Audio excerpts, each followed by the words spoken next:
Hello, my name is Anna Little, and I will be discussing parental kidnapping. So, what is parental kidnapping, and what even is the point of discussing this topic?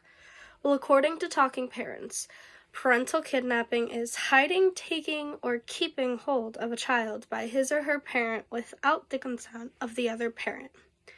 While this may seem like a minuscule issue, the issue of parental kidnapping is everywhere around the globe. Children and parents around the world are not given adequate help to prevent these kidnappings and to ensure a healthy mental health for all involved. I am one of those children who was in this situation. For as long as I can remember, my parents have been divorced. It's never been an easy thing, I don't think any child that's gone through divorce could say that was an easy thing. At around the age of 8 or 9, my father, who is one of the not-so-great humans, locked me in a car with him and threatened to take me away from my mother for good. After what felt like several hours of being locked in the car with him, watching the fighting between my mom and my dad happening in front of me, eventually the police did come after my mom called them, and I was released from the car and I was able to get out safely. Luckily for me, the cops had stopped it before I was missing, but for others I will be discussing, it will not be the case. There's only one case in particular I will be discussing today. Anyways, the goal of this research is to provide a better understanding into parental kidnapping and to find what legally as well as socially could be used to reduce the number of kids being affected. Parental kidnapping tends to be more likely in families of divorce. So, research has found that the issue of children abduction by parental kidnapping was not considered a major social issue in the 1960s to 1970s due to low divorce rates. And according to statistics, divorce rates have only increased further and further with the different generations. So one of the highest divorce rates is actually here in Western New York. On Road Snacks, it told me that 14% of Lancaster's population is divorced. That is 1,136 people out of 10,144 living in the population of Lancaster in 2021. This leads me to the international parental kidnapping case of Isabella Miller Jenkins. She's been missing since January 1st, 2010, according to the ABP World Group. Everything that I'm about to discuss can be found under that link as well.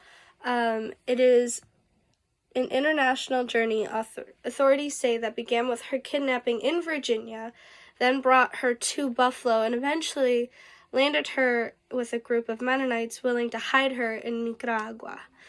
It was presented and created in Buffalo due to the key components found by authorities and witnesses that places both the other mother as well as Isabella fleeing from airports and the Rainbow Bridge in order to get to Nicaragua.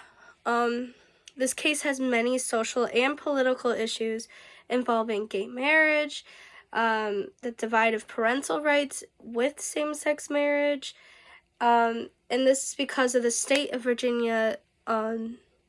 This was Isabella's home, and they didn't recognize same-sex unions, but even with that, their relationship had turned into a legal bad turn of events. This got into the visitation rights after the divorce and the separation of the couple. A quote given was that even before she fled, there were hints that Miller might not accept the court's rulings on Jenkins' visitation and custody rights.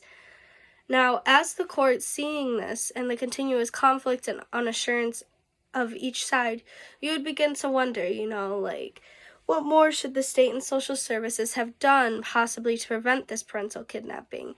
What could have been done in the moment for them, especially since it was spoken out about? We need to create better mental health programs for both parents and children and look out for the divorce rates and correlations with mistrust and see where the mistrust lies and then fix it from there. Parental kidnapping has no major science behind it.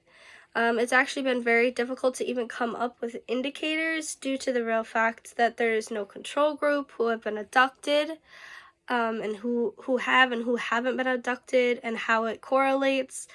The research is only typically done with the more severe cases like Isabella's, and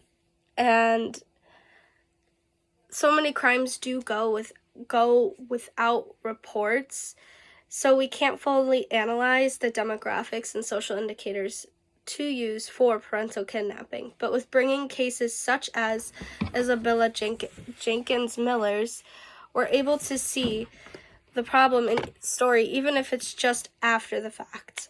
Hopefully her story leads to the prevention of yet another parental kidnapping, and there are ways in which this could legally be more prevented, as well as nuanced ideas of prevention for parental kidnapping.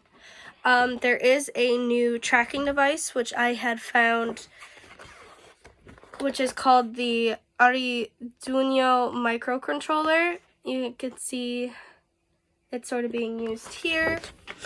It is designed to alert guardians in detecting human or children presence in selected covered areas.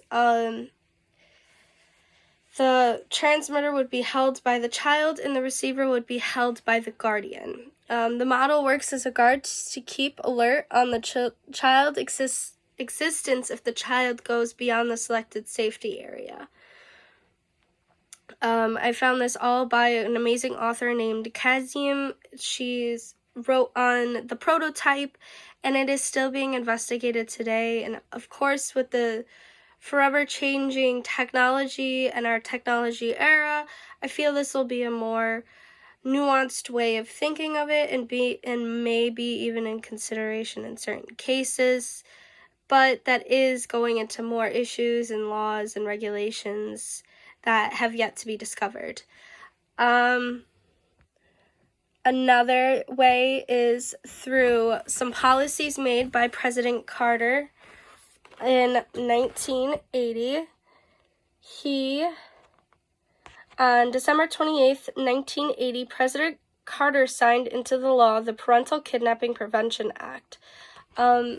This act is only within certain states as of right now, but could be put into effect in New York. This can be offered to families as a whole as well as individuals. As a family, they will be able to converse. While these two proposed solutions, both nuanced and not, are great, there still needs to be addressed for mental health and mental health care for our families going through divorce.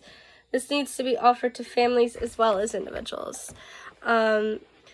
As a family, they will be able to converse in a safe space and hear out everyone before it can get any worse.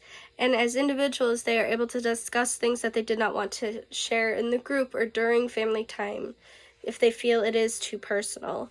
They can discuss things such as the mistrust in each other and in the legal system that we currently have.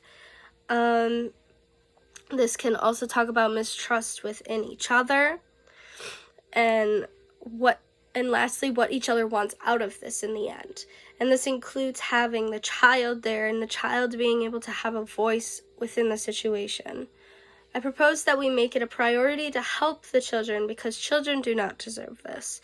They deserve happiness and freedom and being able to just express themselves and be heard. In my personal experience, I never felt heard by the law or my parents.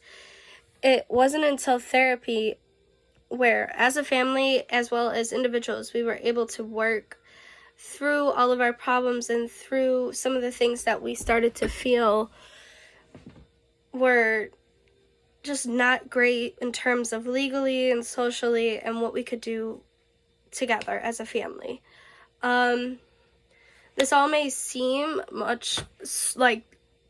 too much for a so-called small issue by many, But with all of these tactics and stories on the rise, hopefully, there will be a change in the system, and hopefully we as a society can prevent parental kidnapping. Thank you.